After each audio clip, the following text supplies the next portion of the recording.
America అధ్యక్షుడు Trump భారత్ని బెదిరించాలని చూశాడు. భారత్పై మరో 25% సుంకాలు విధించాలి అని చూశాడు అమెరికా అధ్యక్షుడు ట్రంప్. ఈ చెప్పులకు భయపడేది లేదు ట్రంప్ అని భారత్ తెగేసి చెప్పింది. నిజానికి అమెరికా అధ్యక్షుడు ట్రంప్ ఇటీవలి కాలంలో ఆయన నిర్ణయాలు చూస్తూ ఉంటే, ట్రంప్ నిర్ణయాలు చూస్తూ ఉంటే ప్రపంచం ఈ ట్రంప్కి ఏమైంది అని చర్చించుకుంటూ ఉంది. ఎప్పుడైనా ఒక నాయకుడు ఒక నిర్ణయాన్ని తీసుకుంటే అతను తీసుకున్న నిర్ణయంపై తనకే అనుమానాలు ఉంటే, అతను తీసుకున్న నిర్ణయంపై తనే నిలబడలేని పరిస్థితులు ఉంటే, ఎప్పుడు ఏ నిర్ణయం ఆ నాయకుడు ఎలాంటి నిర్ణయాలు తీసుకుంటాడో తెలియని నాయకుని ప్రపంచం ఏమంటుందో మీ అందరికీ బాగా తెలుసు. ఇప్పుడు ట్రంప్ అలాగే చేస్తూ ఉన్నాడు.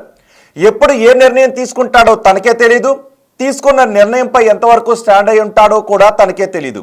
అలాంటి నాయకుని ఏమంటారో మీరెవరైనా ఊహించి కామెంట్ చేయగలరా? మీ అందరికీ కూడా బాగా తెలుసు, నోట్లో నానుతోంది ఆ వర్డ్, నాకు కూడా తెలుసు. సో మీలో ఎంతమంది ఆ వర్డ్ని కామెంట్ చేస్తారో చూస్తాను. తన తీసుకున్న నిర్ణయాలపై తనే నిలబడలేని నాయకుడిని, ఏ నిర్ణయం ఎప్పుడు తీసుకుంటాడో తెలియని ఒక నాయకుడిని ఏమంటారు? అలాంటి నాయకుడు ఇప్పుడు ప్రపంచానికి పెద్దన్నగా పిలువబడే దేశానికి అధ్యక్షుడిగా ఉంటే అంతకంటే దౌర్భాగ్యం ఇంకే ఉంటుంది. ఇప్పుడు ట్రంప్ గురించి ప్రపంచం మొత్తం అలాగే మాట్లాడుకుంటూ ఉంది. భారతదేశంపై ట్రంప్ అక్కసును వెళ్ళగక్కుతున్నాడు. మీకు తెలుసుగా, పాకిస్తాన్ ఒక పక్క మనపై నిత్యం అక్కసును వెళ్ళగక్కుతూ ఉంటుంది.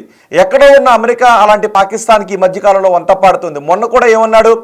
పాకిస్తాన్ భవిష్యత్తులో భారతదేశానికి ఆయిల్ సప్లై చేసే అవకాశం ఉంటుంది అని పాకిస్తాన్ గురించి మాట్లాడాడు ఈ ట్రంప్. ఈ ట్రంప్కి ఏమైంది, ఈ మధ్య ఎలా మాట్లాడుతూ ఉన్నాడు అనే ప్రపంచం చర్చించుకుంటూ ఉంది. అంతేకాదు ఇప్పుడేం చేశాడు? మనపై 25% అదనపు సుంకాలను విధించాడు. ఈ 25% అదనపు సుంకాలను ఎందుకు విధించాడు అంటే, మన చిరకాల మిత్రుడు రష్యా మనం ఎప్పుడైనా నమ్మదగిన దేశం. రష్యా భారత్ ఎప్పుడైనా నమ్మదగిన దేశం. ఎప్పటికీ భారతదేశం రష్యా శాశ్వత మిత్రులు. ఇలాంటి దేశాల మధ్య చిచ్చు పెట్టాలని చూస్తూ ఉన్నాడు. ఇలాంటి దేశాల మధ్య, ఇలాంటి మిత్రుల మధ్య వాణిజ్య బంధాన్ని కట్ చేయాలని ఈ ట్రంప్ కుయుక్తులు పన్నుతూ ఉన్నాడు. పక్కనున్న పాకిస్తాన్ మనపై అణుబాంబులు కూడా వేస్తాము అని అంటే, అలాంటి దేశానికి IMF నుంచి నిధులు ఇప్పించాడు, IMF నుంచి ఫండ్ ఇప్పించాడు. రష్యా దగ్గర నుంచి మనం చౌకగా ఆయిల్ కొనుగోలు చేస్తూ ఉంటే, లేదు మా దగ్గర నుంచి ఆయిల్ కొనుగోలు చేయాలని అంటూ ఉన్నాడు ట్రంప్. లేదు, తను చెప్పిన దేశాల నుంచి ఆయిల్ కొనుగోలు చేయాలంటాడు ట్రంప్. రష్యా నుంచి మనం చౌకగా ఆయిల్ అంటే సింపుల్గా ఒక సాధారణ వ్యక్తికి కూడా అర్థమయ్యే భాషలో మనం మాట్లాడుకుంటే, రష్యా మనకి చాలా చౌకగా ఆయిల్ సప్లై చేస్తుంది. రష్యా మనకి చాలా చౌకగా ఆయిల్ సప్లై చేయడం ద్వారా మన దేశంలో పెట్రోల్, డీజిల్ ధరలు అదుపులో ఉంటూ ఉంటాయి. పెట్రోల్, డీజిల్ ధరలు అదుపులో ఉంటే నిత్యావసర వస్తువుల ధరలు పెరిగిపోవు, మన వినియోగదారులపై భారం పడే అవకాశం ఉండదు. లేకపోతే ఏమవుతుంది అంటే, ఎక్కువ ధరకే కొనుగోలు చేసుకోవాల్సి వస్తే ట్రాన్స్పోర్టేషన్ ఛార్జీలు పెరిగిపోతాయి, నిత్యావసర ధరలు పెరిగిపోతాయి, సామాన్యుడు తన బండిలో పెట్రోల్ కొట్టించుకునే ధరలు పెరిగిపోతాయి, డీజిల్ ధరలు పెరిగిపోవడం వల్ల నిత్యావసర వస్తువులపై పడుతుంది. మనం రష్యా నుంచి ఆయిల్ దిగుమతి చేసుకోవడం ద్వారా మనకి ధరలన్నీ అందుబాటులో ఉన్నాయి. ఒక దశలో మనం రష్యా నుంచి ఆయిల్ కొనుగోలు చేయడం ద్వారా ప్రపంచ ఆయిల్ మార్కెట్లో ధరల స్థిరీకరణ కూడా మనం సాయపడ్డాం. మన విధానాలు, మన వ్యూహాత్మక విధానాలు సాయపడ్డాయి. కానీ మరి ఈ ట్రంప్ ఏమంటూ ఉన్నాడు? ఇప్పుడు ట్రంప్కి ఏ తెల్లవారుజామునో, ఏ అర్ధరాత్రో లేదంటే ఏ మిట్ట మధ్యాహ్నమో కలొచ్చి ఉంటుంది. బహుశా పగటి కలలు కంటూ ఉంటాడు ట్రంప్. అందుకే తను తీసుకున్న నిర్ణయాలను కల పూర్తవగానే మార్చేసుకుంటూ ఉంటాడు. ఎప్పుడు ఏం మాట్లాడతాడో తెలీదు, మిత్రుడి గురించి ఏం మాట్లాడతాడో తెలీదు, శత్రువు గురించి ఏం మాట్లాడతాడో తెలీదు. అందుకే ట్రంప్ ఇప్పుడు ప్రపంచానికి ఉగ్రవాదులను ఎక్స్పోర్ట్ చేస్తున్న దేశాల గురించి మంచిగా మాట్లాడుతూ ఉన్నాడు. ప్రపంచానికి స్నేహ హస్తాన్ని అందిస్తున్న భారతదేశంలో మన దేశాలపై విషయాన్ని కక్కుతూ ఉన్నాడు ట్రంప్. ఒక పక్క కిమ్ను పొగుడుతూ ఉంటాడు ట్రంప్. కిమ్ని ఎందుకు పొగుడుతాడంటే, డోంట్ కేర్ అంటాడు కిమ్. పాకిస్తాన్ని పొగుడుతూ ఉంటుంటాడు, పాకిస్తాన్ మున్నీర్ని పొగుడుతూ ఉంటుంటాడు, పాకిస్తాన్ ప్రధానిని పొగుడుతూ ఉంటుంటాడు. అంతేకాదు మీకు ఇంకో విషయం తెలుసా? టర్కీ ఎక్కువగా అమెరికా నుంచి ఆయిల్ని దిగుమతి చేసుకుంటూ ఉంది, టర్కీ కూడా దిగుమతి చేసుకుంటూ ఉంది. అలాంటి టర్కీని కూడా పొగుడుతుంటాడు ఈ ట్రంప్. అంతేకాదు అమెరికా కూడా కొన్ని వస్తువులను రష్యా నుంచి దిగుమతి చేసుకుంటుంది. శుద్ధి చేసిన యురేనియం లాంటివి అమెరికా రష్యా నుంచి దిగుమతి చేసుకుంటుంది. ఇవన్నీ కాదంట, మనం క్రూడ్ ఆయిల్ దిగుమతులు రష్యా నుంచి ఆపేసేయాలంట. లేదు అంటే 25% విధిస్తాడంట. నిన్న అనౌన్స్ చేశాడు, మరో 20 రోజుల తర్వాత నుంచి ఇవి అమల్లోకి వస్తాయని. మరి ఇప్పటికే నాటోలో సభ్యులుగా ఉన్న టర్కీ లాంటి దేశం రష్యా నుంచి దిగుమతి చేసుకుంటుంది. యూరోపియన్ యూనియన్ దేశాలు అక్కడ గ్యాస్ని దిగుమతి చేసుకుంటూ ఉన్నాయి. ఇవేమీ కాదు, కేవలం భారత్ భారత్ భారత్. ఎందుకంటే భారత్ ప్రపంచ ఆర్థిక శక్తిగా ఎదుగుతూ ఉంది. క్రమశిక్షణతో కూడినటువంటి ప్రణాళికతో క్రమశిక్షణతో కూడినటువంటి ఆర్థిక విధానాలతో మనం ప్రపంచ ఆర్థిక శక్తిగా ఎదుగుతూ ఉన్నాం. ఇది ట్రంప్కు కంటగింపుగా మారుతూ ఉంది. మీకు తెలుసా, S-400ని కొనుగోలు చేసే సమయంలో కూడా ట్రంప్ ఇలాగే మాట్లాడాడు. లేదు, ఎయిర్ డిఫెన్స్ వ్యవస్థను మా దేశం నుంచి కొనుగోలు చేయండి, మీరు రష్యా నుంచి కొనుగోలు చేస్తే మీపై ఆంక్షలు విధిస్తాము అని మాట్లాడింది అమెరికా. ఈ ట్రంప్ మాట్లాడాడు, అమెరికా మాట్లాడింది. లేదు మేము ఎవరి నుంచి కొనుగోలు చేయాలో మాకు తెలుసు, మీరు మీ పని చూసుకోండి అని చెప్పడంతో మనం S-400ని మొన్న పాకిస్తాన్ ప్రయోగించిన మిసైల్స్ను తుక్కు చేసిన S-400ని మనం రష్యా నుంచి కొనుగోలు చేశాం. ఇప్పుడు ట్రంప్ ఏమంటాడు, లేదు ఉక్రెయిన్పై రష్యా వార్ చేస్తూ ఉంది, అలాంటి రష్యా నుంచి ఆయిల్ కొనుగోలు చేయడం ద్వారా రష్యాకి ఆర్థిక వనరులు బాగా అందినట్లుగా అవుతోంది, కాబట్టి నేను భారత్పై ఇటువంటి చర్యలు తీసుకుంటున్నాను అని అంటున్నాడు. ఒకసారి ఆ మాటలు మాట్లాడతాడు.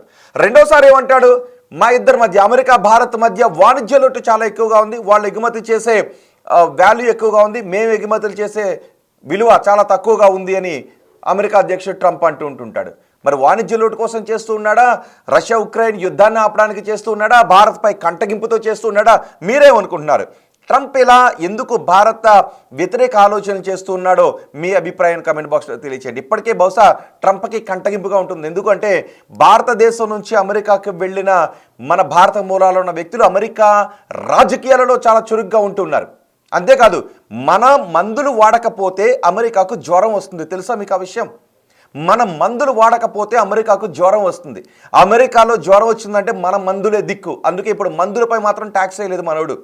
కేవలం మన ఎగుమతి చేసే బట్టలు, తోళ్ళు, బంగారు నగలు, మనం ఎగుమతి చేసే ఇతర వస్తువులు ఏవైతే ఉన్నాయో వాటిపైన, ఈ మొబైల్స్కి సంబంధించి వీటిపైన ట్యాక్సులు వేయలేదు. మందుల జోలికి ట్రంప్ వెళ్ళలేదు. మందుల జోలికి వెళితే అమెరికాకు జ్వరం వస్తుంది, అమెరికాకు దగ్గు వస్తుంది, అమెరికాకు కోల్డ్ చేస్తుంది, అమెరికా మంచాన పడుతుంది. మందుల జోలికి వెళ్తే మందుల విషయంలో మనపై అమెరికా చాలా ఎక్కువగానే ఆధారపడింది. సో ప్రపంచానికి స్నేహహస్తాన్ని అందిస్తున్న భారతదేశంపై ట్రంప్ నిత్యం విషం కక్కుతూనే ఉన్నాడు. ట్రంప్కి ఇంకొకటి ఉంది, ఈ ట్రంప్కి ఒక పిచ్చి పట్టింది. ఏంటి అంటే నోబెల్. అసలు ప్రపంచానికి ఆయుధాలను ఎగుమతి చేస్తున్న నీకు నోబెల్ శాంతి బహుమతి అడిగే హక్కు ఎక్కడి నుంచి వచ్చింది మై డియర్ ట్రంప్? ప్రపంచానికి ఆయుధాలు ఎగుమతి చేసి దేశాల మధ్య యుద్ధాన్ని సృష్టిస్తున్నదే నువ్వు కదా. నీ మాటలతో కాదు భారతదేశం పాకిస్తాన్ మధ్య యుద్ధం ఆగిపోయింది. పాకిస్తాన్ వచ్చి మా కాళ్ళ వేళ్ళ పడింది కాబట్టి, మా కాళ్ళు పట్టుకుని బతిమాలింది కాబట్టి యుద్ధాన్ని ఆపాం. మేము యుద్ధాన్ని కోరుకోలేదు. ఒకవేళ నిజంగా నీ మాట నువ్వు యుద్ధాన్ని ఆపాలని కోరుకుంటే అది మళ్ళీ అక్కడ కూడా భారతదేశానికి వెన్నుపోటు పొడిచే చర్యలు తీసుకున్నట్టే. ఒకవేళ ట్రంప్ మాటలను అంగీకరించి మన అప్పట్లో యుద్ధాన్ని ఆపుంటే సింధు నీళ్ళను చొక్క కూడా ఇవ్వట్లేదు కదా. ఇప్పుడు కూడా అదే చెప్పాం, ఆయిల్ని మా నుంచి కొనుగోలు చేయండి, రష్యా నుంచి ఆయిల్ కొనుగోలు చేయొద్దు అంటున్నాడు ట్రంప్. దొబ్బై ట్రంప్ అని చెప్పాం.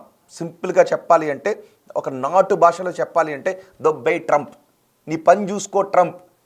మాపై ఉక్కుపాదం మోపాలి అని నువ్వు అనుకుంటే గతంలో కూడా చాలాసార్లు పోఖ్రాన్ అణుపరీక్షల సమయంలో కావచ్చు, చాలా సందర్భాల్లో మనపై ఆంక్షలు విధించే ప్రయత్నాలు చేసింది. కొన్ని సందర్భాల్లో మనకు అవసరమైన సాంకేతిక నైపుణ్యాన్ని అమెరికా ఇవ్వకపోతే మనమే సొంతంగా సాంకేతిక నైపుణ్యాన్ని అభివృద్ధి చేసుకున్నాం. మనం అభివృద్ధి చెందుతున్నాం కాబట్టి ట్రంప్కి మన అవసరం ఉంది. ఒక పక్క అమెరికా అంటూ ఉంది, ట్రంప్ అంటూ ఉంటాడు భారతదేశం నా మిత్ర దేశం, భారతీయులందరూ నా మిత్రులు అని అంటూ ఉంటాడు.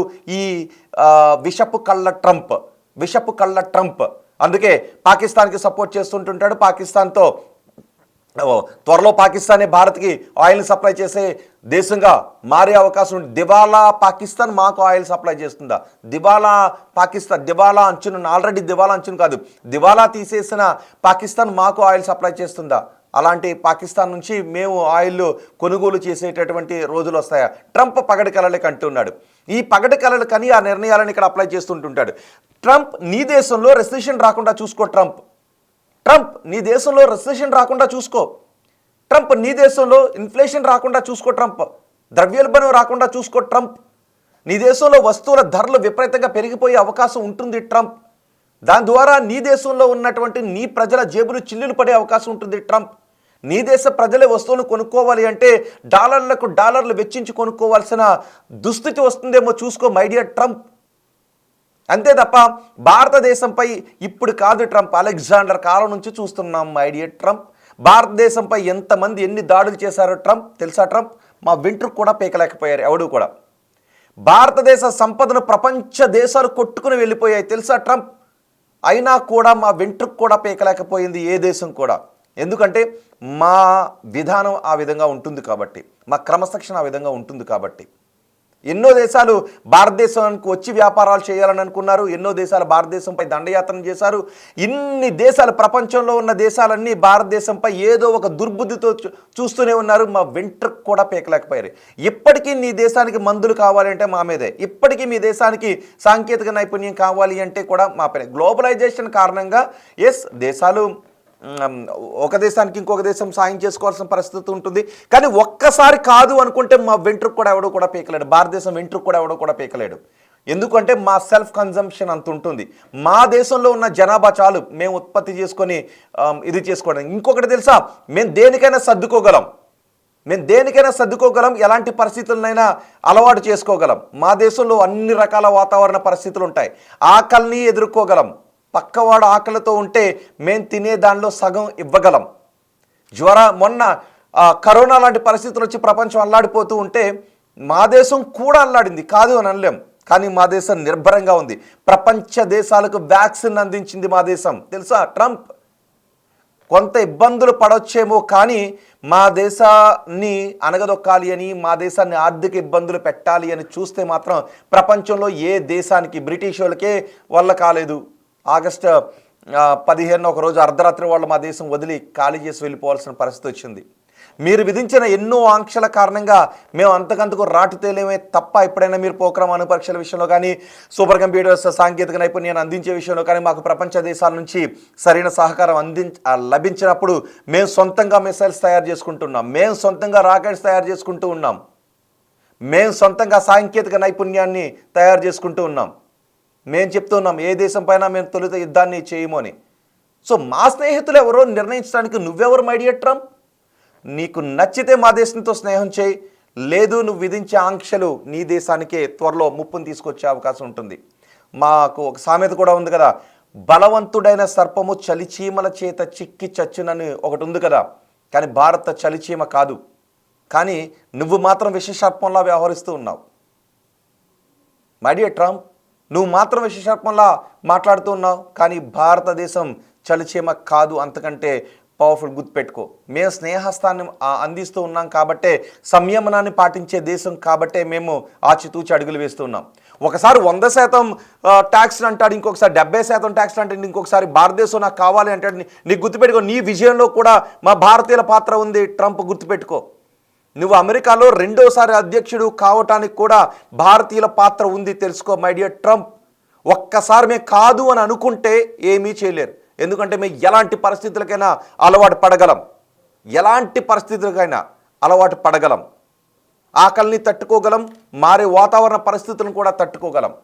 అందుకే అనాది నుంచి కూడా భారతదేశంపై ఎన్నో దేశాలు దండయాత్ర చేసిన భారతదేశం ఏ పక్కోడి దేశానికి చెందిన అంగుళం భూభాగాన్ని కూడా మేము తెచ్చుకోలేదు, మేము ఆక్రమించలేదు. ఇప్పటివరకు భారతే తన భూభాగాన్ని కోల్పోయింది తప్ప భారత్ ఏ పక్క దేశాన్ని కూడా అంగుళం కూడా మేము ఆక్రమించుకోలేదు. మా దేశానికే నిజానికి సామ్రాజ్య విస్తరణ కాంక్ష ఉండుంటే ఈరోజు మీరెవ్వరూ కూడా భారతదేశం ముందు నిలబడి ఉండేవారు కాదు మై డియర్ ట్రంప్. మేము మందులు ఆపేస్తే అమెరికాకు చలి జ్వరం వస్తుంది, వణికిపోతారు తెలుసా. అరే ఇప్పటికీ నువ్వు మా మిత్రుడు అని చెప్పుకునే మీ దేశాలన్నీ రష్యా నుంచి ఆయిల్ కొనుగోలు చేస్తున్నాయి. ఆ దేశాల నుంచి చైనాను కూడా నువ్వు శత్రువుగా చూస్తుంటావు. అలాంటి చైనాపై నువ్వు 30% ట్యాక్సులు వేసావు. మా మిత్రుడు అంటూనే పక్కలో బల్లెను దించుతూ 50% ట్యాక్సులు వేస్తావా? మా మిత్రుడు ఎవరో, మేము ఎవరితో వ్యాపారం చేయాలో మాకు తెలుసు. సహజంగా ఇప్పుడు ఒక దేశంపై కొన్ని ఆధారపడాల్సిన పరిస్థితులు వచ్చినప్పుడు ఒక్కసారిగా ఏదైనా నిర్ణయాలు తీసుకుంటే కొన్ని కుదుపులు వస్తాయేమో, కానీ భారతదేశాన్ని మాత్రం తొక్కేద్దాం అనుకుంటే అది ఎవరి వల్ల సాధ్యం కాదు. మీరేమనుకుంటున్నారు? ట్రంప్ ఇప్పుడు మన దేశాన్ని ఆర్థిక ఆంక్షల వలయంలోకి నెట్టాలని చూస్తున్నాడు. ఎందుకంటే మన దేశ ఎక్స్పోర్ట్స్ మీద ట్యాక్సులు విధిస్తే వాళ్ళ దేశంలో మన దేశం నుంచి వాళ్ళు దిగుమతి చేసుకునే వస్తువుల ధరలు పెరిగిపోతాయి. ఆ ధరలు పెరిగిపోవడం ద్వారా వాళ్ళ దేశంలో ఉన్న వాళ్ళు ఏం చేస్తారు అంటే అదే ఐటెం ఎక్కడ ఏది తక్కువకు దొరుకుతుందో ఆ ఐటెంను కొనుక్కుంటారు. ఈ ఐటమ్స్ వాళ్ళు కొనుక్కోరు. తద్వారా ఏం జరుగుతుందంటే మన ఎగుమతులపై ఇంపాక్ట్ పడుతుంది. మన ఎగుమతులు మందగించే అవకాశం ఉంటుంది. మన ఎగుమతులు మందగిస్తే ఆ ఎగుమతులని ఉత్పత్తి చేసే కంపెనీలలో ఉద్యోగస్తులపై ఆ భారం కూడా పడుతుంది, ఉద్యోగాల పై ఇంపాక్ట్ పడుతుంది. సో ఇవన్నీ కూడా మనం మళ్ళీ అధిగమించవచ్చు. ఏ దేశాలకు మన అమెరికాకి ఎగుమతి చేసే వస్తువులను మిగిలిన ఏ దేశాల్లో దిగుమతి చేసుకుంటున్నాయో చూసి కూడా మనం వ్యూహాన్ని మార్చుకునే అవకాశం ఉంటుంది. ఒక్కసారి కొద్దిగా తాత్కాలికంగా కొంత ఇబ్బందులు పడవచ్చేమో, కానీ భారతదేశం ఎలాంటి పరిస్థితులనైనా అడాప్ట్ చేసుకునేటటువంటి దేశం. అయ్యో నాకు కష్టం వచ్చింది కదా అని కుంగిపోయేటటువంటి దేశం కాదు. కష్టం వస్తే దాన్ని అవకాశంగా ఎలా మలుచుకోవాలో మా దేశానికి తెలిసినంతగా ప్రపంచంలో ఏ దేశానికి కూడా తెలీదు. బ్రిటిష్ వాళ్ళు వచ్చి మన నెత్తిపైన కూర్చుంటేనే అలాంటి వాళ్ళనే ఒకరోజు అర్ధరాత్రి తరిమికొట్టిన దేశం మాది. చలికి, ఎండకి, తాటాకు చప్పులకి, తుఫాన్లకి భయపడిపోయే దేశం కాదు, మహమ్మారులనే ఎదుర్కొన్నటువంటి దేశం మాది. కాబట్టి ఇప్పుడు నువ్వేదో 50% మా పైన ట్యాక్స్ వేస్తే భారతదేశం వణికిపోతుందని ట్రంప్ అనుకుంటున్నాడు. మీరేమనుకుంటున్నారు? నిజంగా భారతదేశం ఇబ్బందులు పడుతుందని అనుకుంటున్నారా? ట్రంప్ తాటాకు చప్పులకు భారతదేశం చిల్లులు పడతాయని మీరు ఎవరైనా అనుకుంటున్నారా? మీ అభిప్రాయాన్ని కమెంట్ బాక్స్లో తెలియచేయండి. ఇప్పటికే మనం చెప్పాం, మా వినియోగదారుల హక్కులే మాకు అవసరం, మా వినియోగదారుల రక్షణే మాకు ముఖ్యం, మా దేశ ప్రజల రక్షణే మాకు ముఖ్యం, మా దేశ ప్రజలు, మా వినియోగదారుల ప్రయోజనాలే మాకు ముఖ్యం. మేము రష్యా నుంచి ఆయిల్ కొనుగోలు చేస్తాం, ఇందులో మార్పు ఏమీ లేదు. మాకు ఎక్కడి నుంచి తక్కువకు వచ్చిందో మేము అక్కడి నుంచి కొనుగోలు చేస్తాం. పోనీ వాళ్ళు $40 అమ్ముతూ ఉంటే వీళ్ళు ఏమైనా $30 ఇస్తూ ఉన్నాడు అమెరికా. ఈ మధ్యన షేల్ గ్యాస్ను కూడా వాళ్ళు డ్రిల్ చేయడం మొదలుపెట్టారు. కాబట్టి వాళ్ళ దగ్గర కూడా ఇప్పుడు ఆయిల్ ఉత్పత్తి ఎక్కువ అవుతుంది. పోనీ అలాగని రష్యా కంటే తక్కువకి ఇస్తాడంటే కాదు, రష్యా కంటే ఒక $20 ఎక్కువ పెట్టే కొనుక్కోవాలి అమెరికా దగ్గర. మరి అలాంటి పరిస్థితుల్లో మేము నీ దగ్గర ఎందుకు కొనుక్కుంటాం? ట్రంప్ నీ దగ్గర కొనుక్కొని మా వినియోగదారులపై భారాన్ని మోపము అని భారత్ చాలా స్పష్టంగా చెప్పింది. సో ఇప్పుడు మనం తీసుకుంటున్న ఈ నిర్ణయాల గురించి, ట్రంప్ తీసుకుంటున్న ఆ నిర్ణయాల గురించి మీరేమనుకుంటున్నారు? మీ అభిప్రాయం కమెంట్ బాక్స్లో తెలియచేయండి. ఒకవేళ మంచి కామెంట్స్ వస్తే మీరు వ్యక్తం చేసిన అభిప్రాయాన్ని కూడా నేను చదివి వినిపిస్తాను. మనం ఒక పోల్ కూడా పెట్టాం. ఈ అమెరికాకు వ్యతిరేకంగా మనం పెట్టిన పోల్లో మీరు ఓటు కూడా చేయొచ్చు. అండ్ మీరు చేసిన కామెంట్స్ని కూడా నేను మీకు చదివి వినిపిస్తాను. అమెరికాకు వ్యతిరేకంగా భారత్, రష్యా, చైనా ఒకటవుతున్నాయి. ఎస్, అమెరికా త్వరలో ఒకవేళ ప్రపంచ ఒంటరి అయిపోతుందేమో. ట్రంప్ ఇప్పుడు పగడ కళ్ళకు అంటున్నాడు, నాకు నోబెల్ బహుమతి వస్తుందని కళ్ళకు అంటున్నాడు. బహుశా ట్రంప్కి నోబెల్ బహుమతి రావడానికి నామినేట్ చేసే వాళ్ళు ఎవరంటే పాకిస్తాన్ ఆర్మీ అధ్యక్షుడు, పాకిస్తాన్ ప్రధాని, ఇలాంటి వాళ్ళు. ప్రపంచ శాంతి విఘాతకులందరూ ట్రంప్కి నోబెల్ బహుమతి రావాలని కోరుకుంటారు. యుద్ధాలు పెట్టేది నువ్వే, ఆపాను అని చెప్పుకునేది నువ్వే, అందుకే నోబెల్ బహుమతి కావాలనుకుంటున్నారు. ఒకవేళ నువ్వు ఇదే విధానంతో ముందుకు వెళ్తే, ఇప్పటికే బ్రిక్స్ దేశాలు స్ట్రెంగ్తన్ స్ట్రాంగ్ అవుతున్నాయి. బ్రిక్స్ కరెన్సీని తీసుకొస్తే డాలర్ ఎక్కడ పడిపోతుందోనని అమెరికా భయపడుతూ ఉంది. అమెరికా ప్రభావం ప్రపంచవ్యాప్తంగా తగ్గుతుంది, డాలర్ ప్రభావం ప్రపంచవ్యాప్తంగా తగ్గుతూ ఉంది. మొన్న కూడా మనం చూసాం కదా, భారత ఉద్యోగులను అమెరికాలో ఉన్న కంపెనీలు తీసుకోవద్దు అంటే, భారత టెకీస్ని, సాంకేతిక నిపుణులను తీసుకోవద్దు, స్థానికంగానే ఇవ్వండి అని. ట్రంప్ వచ్చేటప్పుడు కూడా ఏం చెప్పాడు అంటే, అక్కడ అమెరికాలో పరిశ్రమలను నెలకొల్పుతాం, పారిశ్రామిక ఉత్పత్తిని పెంచుతామని చెప్పాడు, ఉద్యోగ అవకాశాలు కల్పిస్తూ ఉన్నాడు. అదేమీ సాధ్యం కాకపోయేటప్పటికీ ట్రంప్ ఏ నిర్ణయం తీసుకోవాలో అర్థం కాక ఇలాంటి తలతిక్క నిర్ణయాలన్నీ తీసుకుంటూ ఉన్నాడు. సో ఇప్పుడు మనం అమెరికాకు వ్యతిరేకంగా భారత్, రష్యా, చైనా ఒక్కటవుతాయా అని.